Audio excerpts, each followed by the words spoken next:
Republican counsel to the Senate Foreign Relations Committee. He has more than 30 years of experience working on China and national security. He is the co-author of Year of the Rat, How Bill Clinton and Al Gore Compromised U.S. Security for Chinese Cash. Welcome to the show, Mr. Triplett. Welcome. Thanks. Nice to be here. I hope you didn't need to take that other phone call. No. I think it's my sister calling from Austin. Okay. I wonder if she's listening. Yeah, she may be listening. All right. Well, let's see. So how did Bill Clinton compromise U.S. security for Chinese cash? Well, I think it's kind of a long story, but basically it started really before he was elected the first time.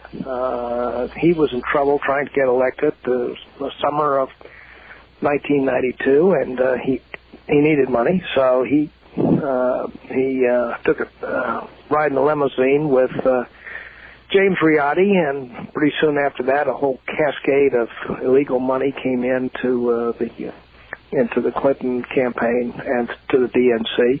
Okay, now who is James Riotti? Now, James Riotti is a friend of the Chinese military who lives in Indonesia and doesn't seem to want to come to the United States anymore. And he had a man working for him named John Huang.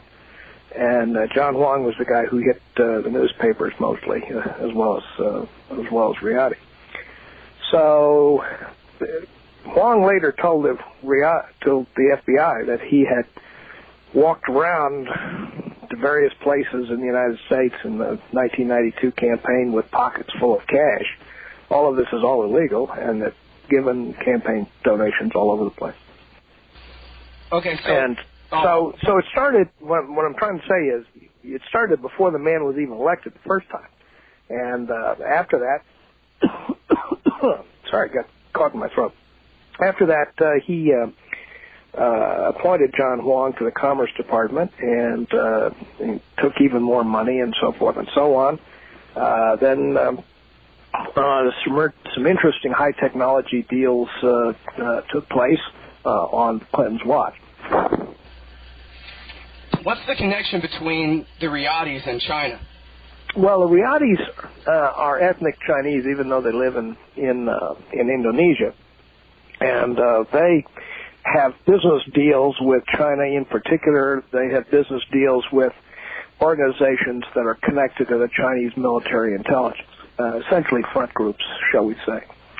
And so that's kind of where it all got started.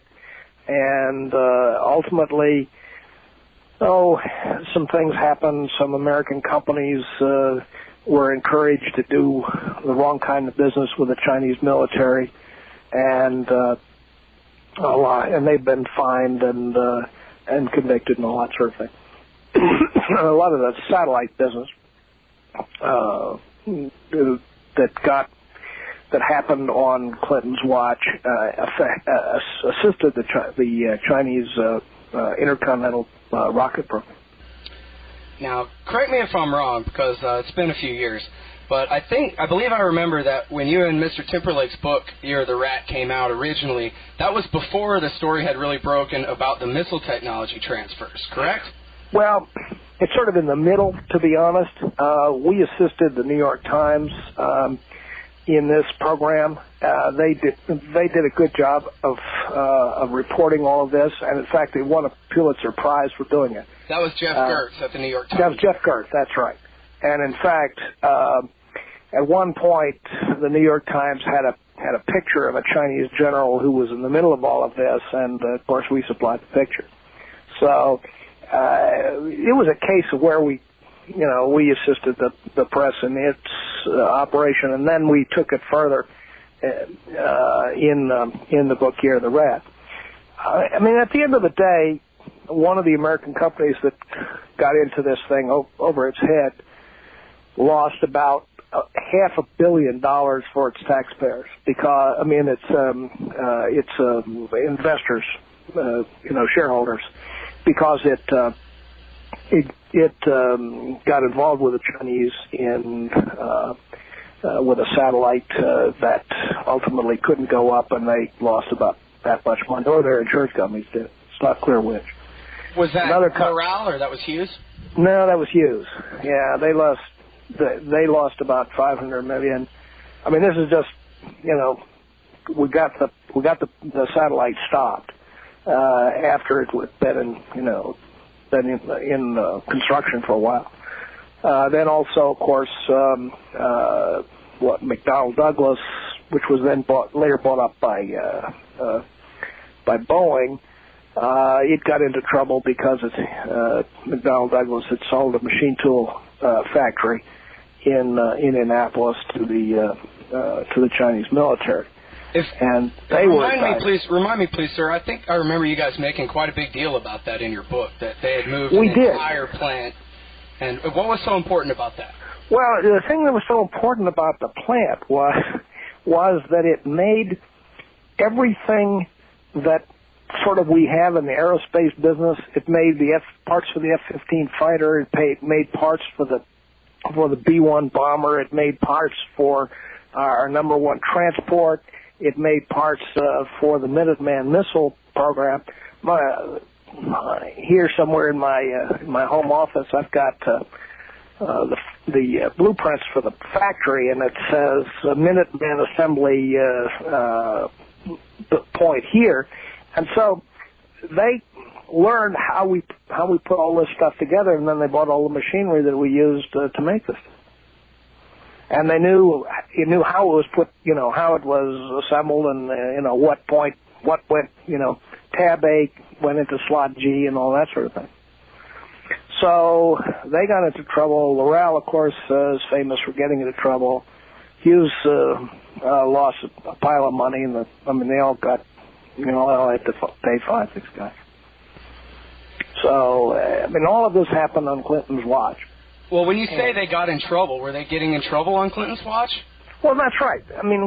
They would have gone forward and, frankly, transferred a lot more of this stuff if we hadn't caught them at it. And so Clinton was letting them get away with it until you guys got. Well, that's right. They were essentially what they were going to do. This military satellite that Hughes was, this satellite that had military applications that Hughes was working on was something that was going to go up, and then that ultimately the Chinese would have used it, and some transfers had already happened to make the Chinese missile program better. If we hadn't stopped them, there would have been more. So, I wouldn't say that we got them before the horse got out of the barn, but I'd say that some of the horses were still left in the barn when we got the door shut. It wasn't 100%, but we got something. But if we hadn't attacked it, they would have all gone. Can you please explain to me the process of the waivers? I understand that Warren Christopher at the State Department was trying to stop some of these transfers, and then the authority was transferred to Commerce and this kind of thing. What was going on there? It was a kind of a shell game in a sense, which P is under the shell kind of thing, and they were transferring it back and forth, and at some point it was even at the White House. And it's at that point that campaign contributions became part of the process. Well, and this guy John Wong, who was the illegal fundraiser that you referred to earlier, he had a job in the Commerce Department overseeing the licenses, right? Not precisely, but he was close enough that he had a good window on it to see what was going on. That's the best way to describe it. If you ask me, was his signature at the bottom of the application? The answer is no, but he's close enough to see how things work. But he was, he's another convicted criminal. The interesting thing about all of this business, all of these people who were a part of the process, almost everybody who was involved, John Huang and Charlie Tree and all of these people, they were either convicted or they fled the country. But on the other hand, the recipients, that is the Clintons, nobody ever touched them. And that's essentially thanks to Janet Reno. Well, and wasn't Janet Reno, I'm trying to understand, it's been a few years, so I'm trying to remember how this story went exactly, but I believe part of it was something to the effect that the Justice Department was investigating Laurel and Hughes, and then Clinton went and signed another waiver that basically legalized what they were being investigated for. That's right. You got it exactly. And that's, and again, that's kind of part of it. Then when the story broke, Reno cut a deal with Clinton that she would essentially sit on the investigation and not appoint a special prosecutor for this issue in return for continuing to be Attorney General. Do we have any evidence of that, or just an inference? Everybody knew it. It was in Newsweek. I mean, it's not any real secret. No, I mean, as I said, we quoted right out of Newsweek. But I mean, it was everybody in Washington knew that after the '96 election, they cut a deal. It goes back to the whole question of how the Republicans dealt with what we call Clintonism. The people who did the impeachment investigation told me that they were impressed. They had faith in what they were doing with the Monica Lewinsky and the Lang and all of that sort of thing. But they really felt that the Republicans dropped the ball by not going after the Clintons on the Chinagate issue. Well, weren't some of the members of the Judiciary Committee trying to press that issue during the impeachment inquiry? They were, but they didn't have their act together. They were not well organized, and part of the problem was that they didn't have a very good.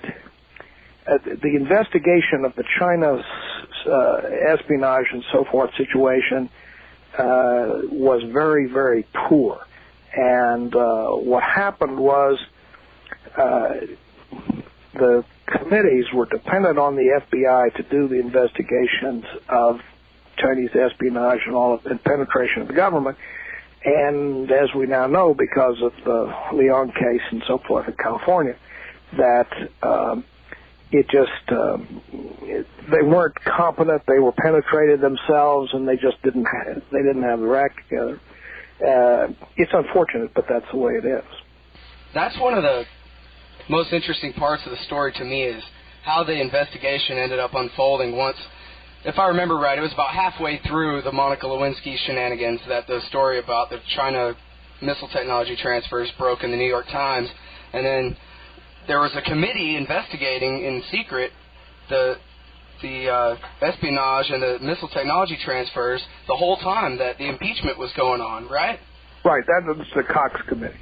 The Cox Committee did a very fine job, in my opinion. And the interesting thing about all of that was that Congressman Cox from California managed to get a unanimous, and that means all the Democrats and all the Republicans, to sign the report.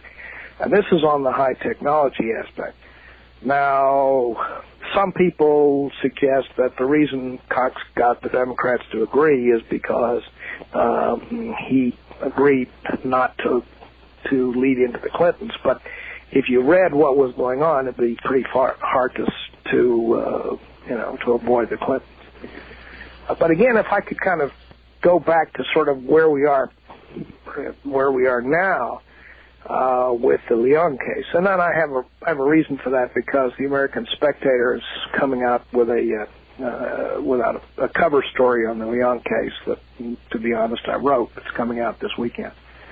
So when the committees were trying to investigate the whole espionage aspect of things, were dependent on the FBI, and now it turns out the FBI was pretty badly penetrated, if at least that's what they claim. So, in a way, the whole thing was tainted from the beginning. You're saying they were penetrated. I guess at first I thought you meant they were penetrated by the White House was involved in. You're talking about Chinese intelligence inside our FBI? Well, as you know, the Leon case, this is this woman and these two FBI agents on the West Coast that's been on the news. She just got $2 million bail, I guess, yesterday, in which they had, she was the number one source, they thought, and now it turns out that she seems to have been working both sides of the street at the very least. And that tended to kind of corrupt the whole system, because a lot of the Chinese espionage business that's tied to high technology comes out of the Los Angeles and San Francisco areas, because you've got Silicon Valley up there, and in LA you've got all the defense contractors. So with her having an affair with both of the top FBI counterintelligence guys in LA and San Francisco at the same time, where the damage from that operation, everybody is still in the process of trying to split that one out. But we think it probably went into this area as well, because one of the people that she was having an affair with was assigned to cover Johnny Chung, and during the time that we were writing the book, Johnny Chung kept talking to Timperlake and saying that he was being set up. And so the theory is that she pushed the FBI to investigate Johnny Chung more and less on another person who was probably more involved in it. That's interesting, because I remember thinking at the time, why all the focus on Charlie Tree and Johnny Chung when really it was James Riotti and John Wong were the real espionage going on here, right? Right. And there were some other guys who were involved in this who've slipped the country and so forth and so on, who are arguably more of a problem. But the whole, Clinton business was corrupt to the core. And again, sort of to beat this dead horse to complete pulp, I think the Republicans would have served the country better if they could have gotten themselves organized to concentrate on the Chinese side rather than on the Monica Lewinsky sex side. Although now, of course, we find that sex is also on the Chinese side as a practical matter. But the problem is... Honestly, sir, weren't the Republicans just covering for him because George Bush and Ronald Reagan had started this licensing of this technology in the first place? Isn't that why Henry Hyde made sure that all they focused on was Lewinsky and not China? No, I don't think so. I know Mr. Hyde pretty well, and I think if he could have felt confident that he could have made a better case than the Chinese side, he would have done it. It is a fact that, the licensing stuff begins with Carter at the very end of the year, so end of his term. So Carter, and it's a kind of progressive scale in which licensing of things for China went forward. During the Reagan years, there was a kind of strange euphoria about China, in which we actually sold them weapons, and then after the Tiananmen massacre, everybody realized that was a bad idea, so they stopped doing that, at least. There was a lot of stupidity out there. In the Clinton case, essentially you're looking at traditional graft and corruption. Bernie Schwartz of L'Oreal starts writing checks, and fun things happen at the White House. Actually, one of the news clips I just played before the interview started, they referred to Bernie Schwartz and L'Oreal as the biggest donors to the Democrats in '96, and I was under the impression that the Communist government of China was the single biggest donor to the Democratic Party. Well, we're talking legal versus illegal. Okay, so China is still the number one donor, and then L'Oreal, the missile technology company, was number two. We suspect so because we know the money that we found. Okay. We also suspect that there was a lot more money out there that we didn't find. It was just just one of those things. Well, the local paper likes to say, oh, the Chinese contributed about approximately $100,000. And I thought, wasn't it much, much more than that? Oh, yeah, millions, surely. And also the question in politics, it's not only a question of how much, but it's also a question of when. If you get a kind of a critical time frame, you don't have to contribute quite as much. For example, to go back to the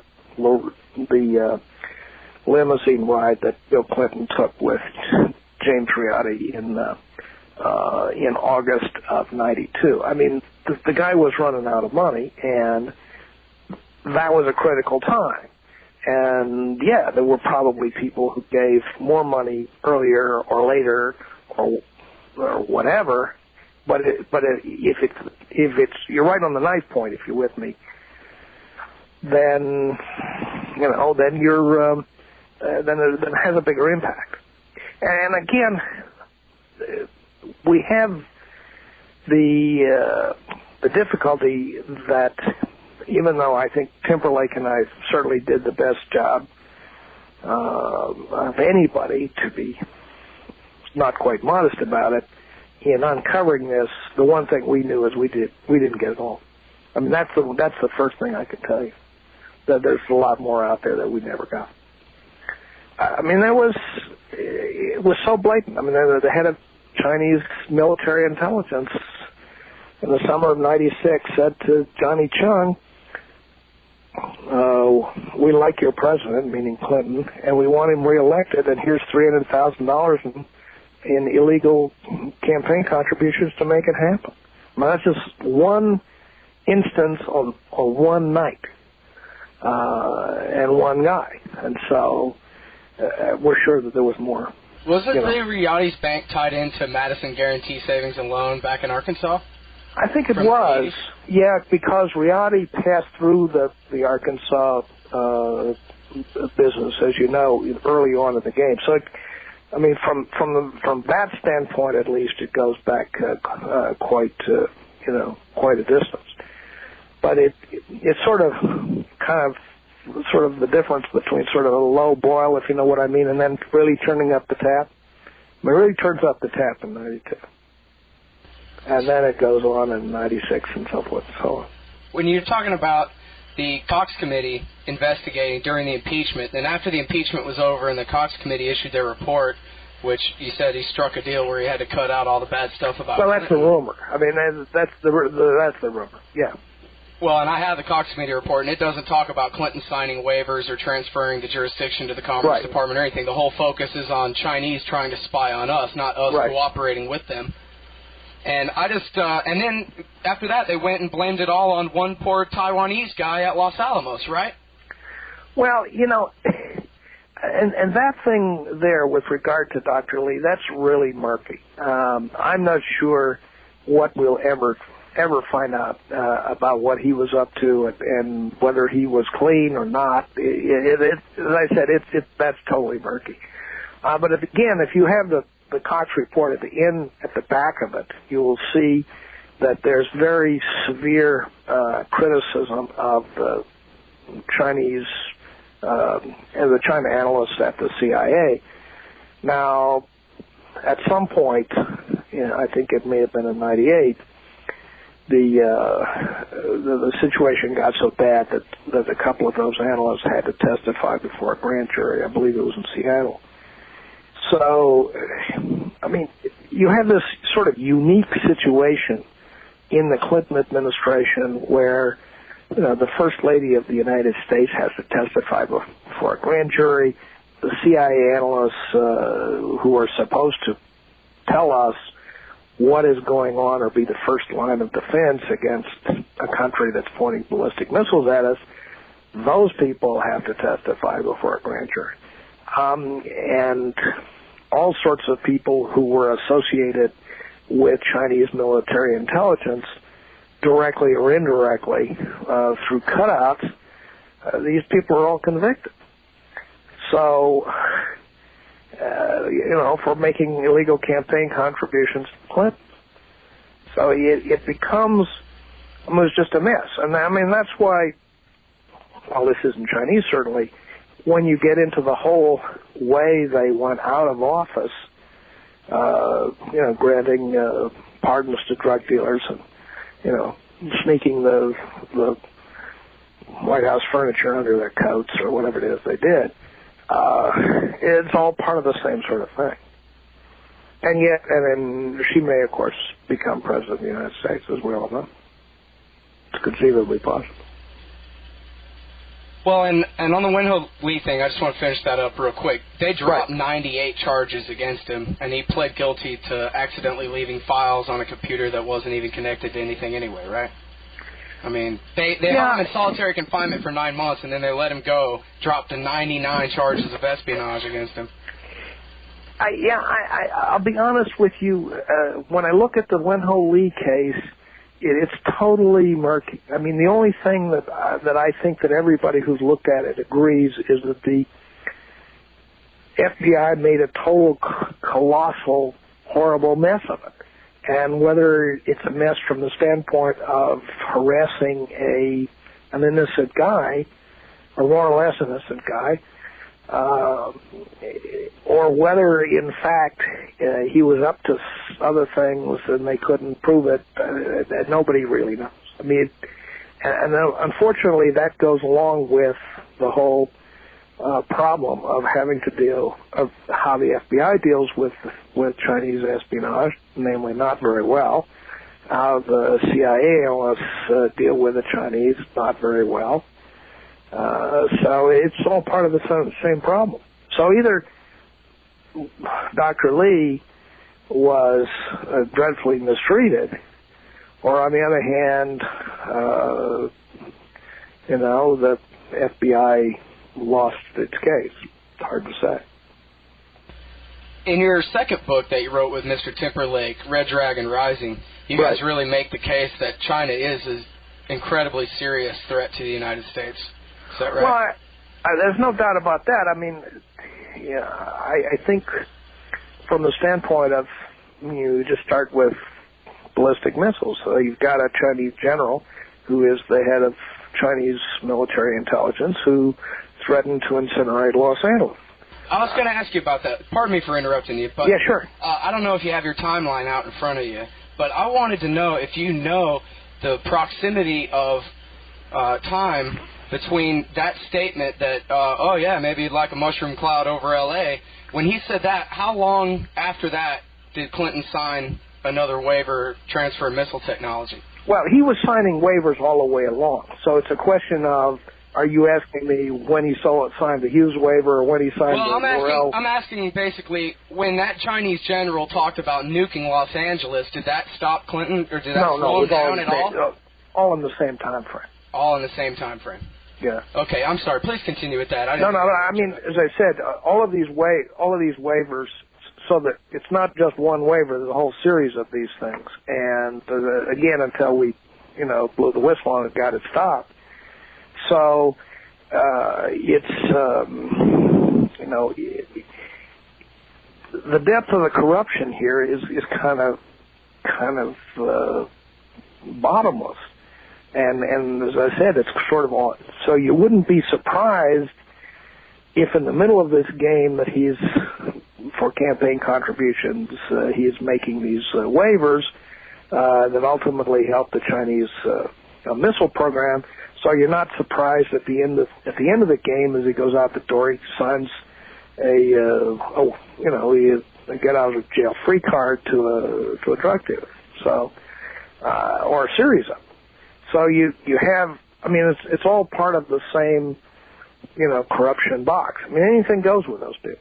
Well, I'm sorry, but to me that is particularly shocking that a general from a communist military dictatorship could be talking about firing a nuclear weapon at an American city, and then that the President of the United States would continue to sign waivers transferring missile technology? Oh, it was worse than that. The same general after that, and after it appeared in the newspaper during the Clinton years, came to Washington, and he would have, the Chinese embassy would have a big dinner for him, and all the Clinton officials would go to the dinner and yuck it up. Oh, yeah, this happened. And if you complain about Bill Clinton to anyone, people will say, oh, what, because of Monica Lewinsky? Well, again, it's the perfect cover story. It really is. That the worst trouble he ever got in was the stain on the dress. Right. And of course, other than, embarrassing and humiliating the United States around the world, from the standpoint of the Clinton defenders, they always said, well, it didn't affect policy. Well, I can't tell you that it didn't affect policy, but certainly what was affecting policy was all the Chinese stuff. And they were signing these waivers, and the technology was transferred to make the Chinese missiles more accurate and more reliable. So you have the situation that before the American companies fixed the rockets, they had a series of failures. After they told them how to stop, how to fix the rockets, they didn't have any more failures. And it's the same kind of a rocket that's pointed at Los Angeles, Boston, whatever. Do we know how many missiles they have pointed at us? Well, the standard story is something in the order of 25 or so. But they're about to, but of course each one of them has, has MIRVs. So you're looking at, quite a few more than that. But that. Please explain for people who don't understand, what is MIRV? Okay, more than one warhead on one rocket. So you shoot, instead of shooting one rocket with one bang, you get 5 bangs, get bang, bang, bang, bang, in 5 different places. So you shoot one from China at Texas, and you would get, hypothetically, Austin, San Antonio, Dallas, Fort Worth, and Houston. So with one rocket. So if you say you've got something in the order of 25 rockets aimed at the United States, that doesn't mean that you've only got, five shots. But the other thing is, the Chinese go in for very large explosions, and city busters is what they're called, as opposed to trying to shoot it at a military target. And is it true that their missiles were incapable of crossing the Pacific Ocean before this technology was transferred? I wouldn't say they couldn't cross the Pacific Ocean, but they were very unreliable. And they had a lot of explosions on the launch pad and things going off track and all that kind of thing. In addition to the sheer power to make the thing work, you want to have some confidence that the thing will do it 9 times out of 10, 99 times out of 100. What the Americans companies are alleged to have done for the Chinese, and for which they pled guilty and paid money, is that they made them reliable. Now, my view, sitting over here on the East Coast, who travels to Austin pretty frequently, is that I don't want them reliable.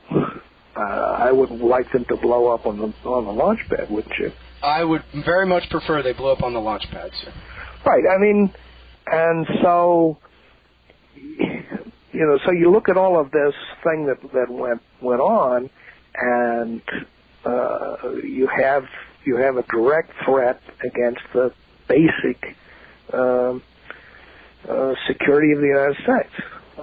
Many years ago, I went to Hiroshima and got the tour and walked around and so forth and so on. Well, Hiroshima size bomb, you're looking at maybe 10% of the size of the kind of thing the Chinese would throw at the United States. I mean, sort of 10 times.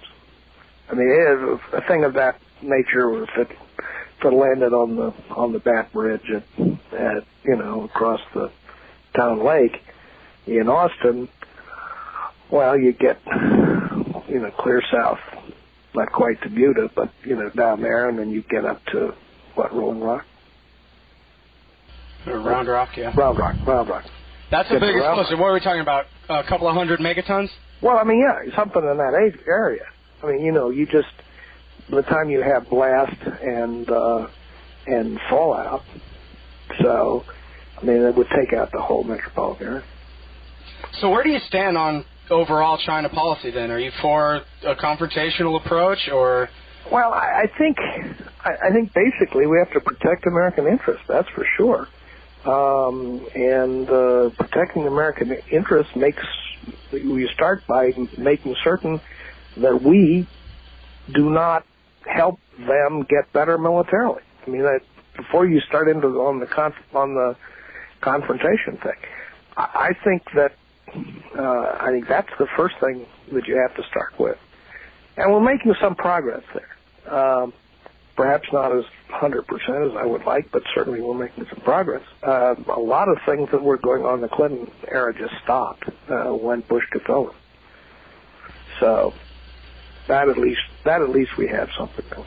Well, in your book, you guys make quite a big deal about the supercomputers that were transferred to the Chinese by Bill Clinton, and hasn't George Bush continued to sell even better and even more supercomputers to them? I don't think so. I think at least some of the stuff they're doing, they're tracking where this stuff is, and they don't just simply say, dump it off the end of the loading dock.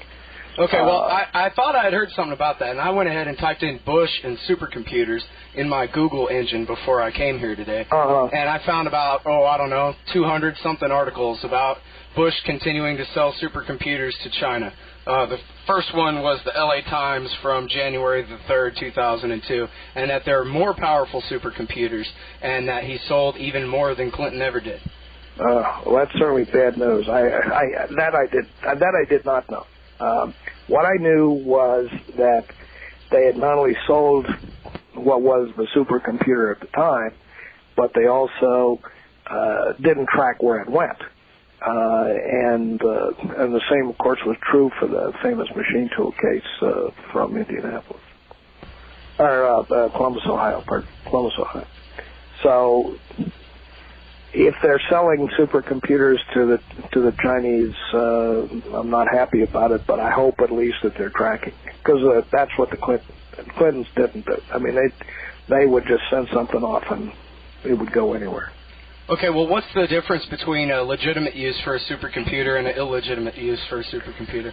Well, I think a supercomputer, you use a thing like that for weather forecasting for agriculture. Okay. But if in fact they're using it to make biological weapons, then that's something else.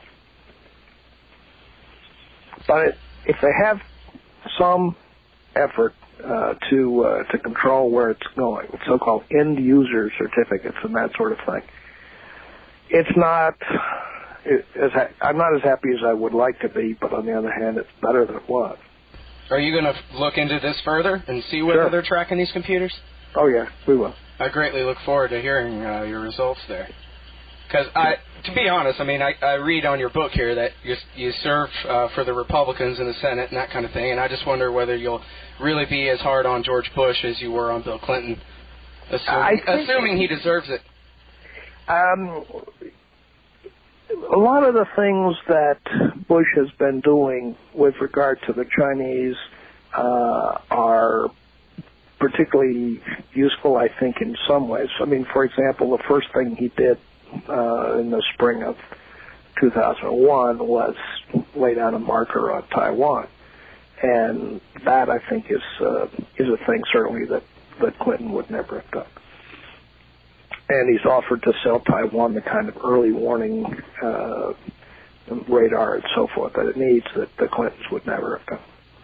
So we're making progress in that area. Am I 100% content? No. Let's talk about proliferation. The North Koreans have 3-stage rockets now. Did they get theirs from China, who got theirs from us? Well, it's an interesting thing. Back in 1994, a guy at the Defense Intelligence Agency apparently got angry and dumped into the Wall Street Journal what he had found, and allegedly the North Koreans had rolled out a missile which became their long-range missile. And it was flat, if you will, horizontal on a kind of dolly, and so we had a satellite picture of it, and the guy looked at it and it looked familiar, and so he took the an older satellite photograph he had of a Chinese missile and laid one on top of the other, and they kind of matched. And so it's not been much of a secret for a long time that the Chinese have been assisting the North Korean missile program. They have a long history of close cooperation, and the Chinese like to use the North Koreans as a kind of cover, cutout, if you will. Sort of to get the North Koreans to be provocative on their behalf, that kind of thing. Yeah, and also there's personal money involved in it. Beijing is pretty corrupt too, and some of the families at the top make personal money into Swiss bank accounts and this stuff. So my guess is if we had perfect intelligence, we'd probably find some of the stupid things that Hughes and Loral did went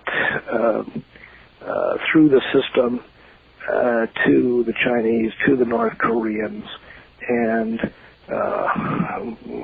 possibly to the Iranians as well. At least that seems to be the current theory, at least.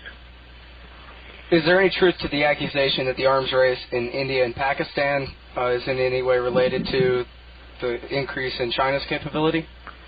Well, I mean, there would be no arms race on the Pakistani side at all if it were not for the Chinese. And the Chinese gave Pakistan the complete, what we call, strategic weapon cycle. That is, they gave them the fissile material. That's the radioactive material, and then the triggering mechanism to make it go bang, and the delivery system, namely the missile. So all and of that, delivery systems. And the delivery system. That's 1, 2, 3. Okay, so let me make a crazy assertion, and you stop me when I go off the story here. Sure. Bill Clinton is responsible for the proliferation of nuclear missiles in North Korea, China, Iran, and Pakistan. And indirectly, probably India, too.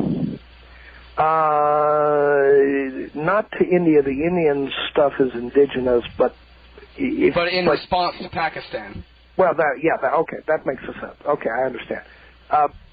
I think you can say had a hand in, and may ultimately have made critical contributions to make it work. It's like a system.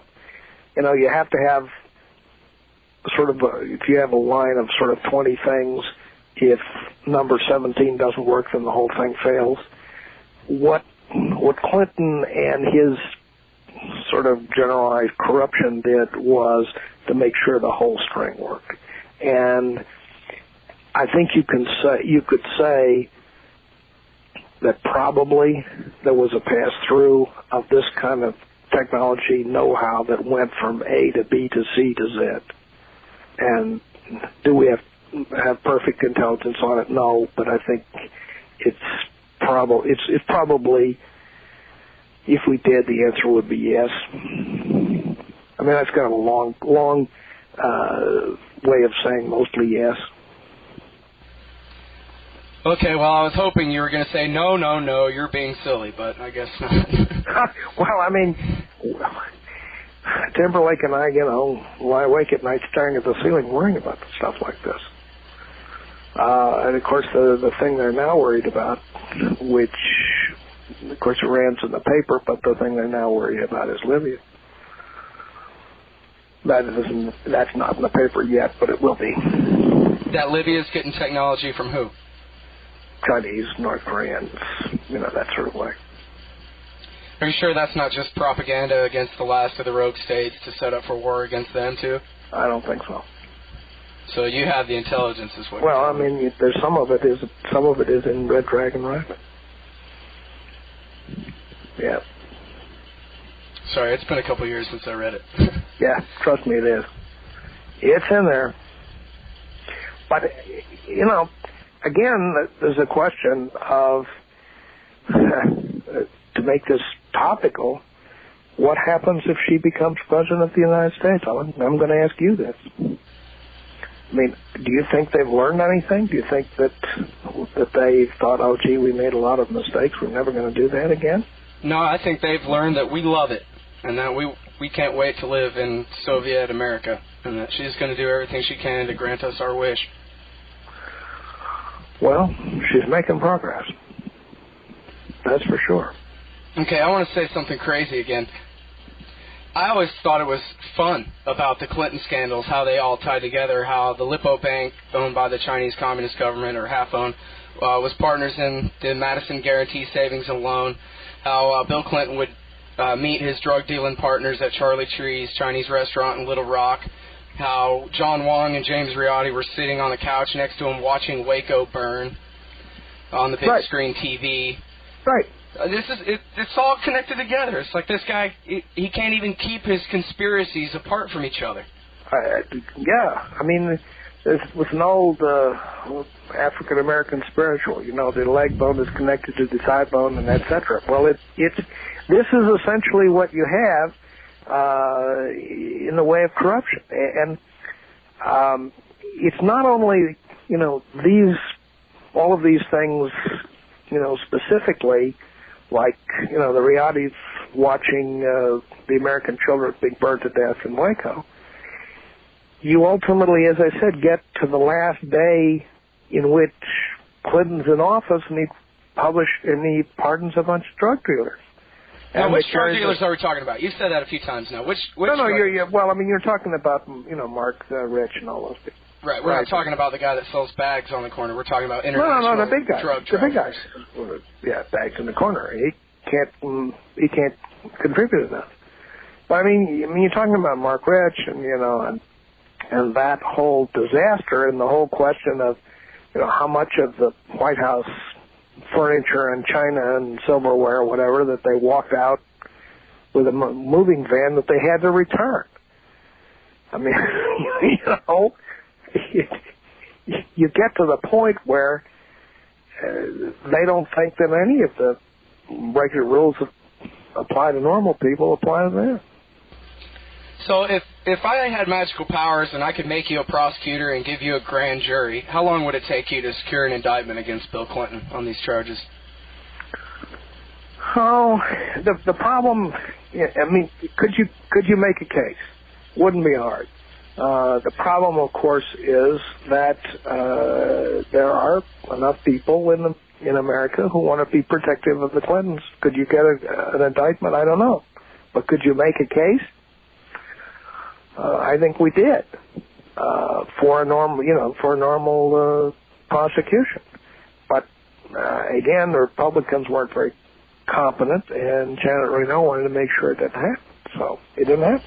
Well, now that Attorney General Ashcroft is up there in the Bush administration, I don't see anything changing.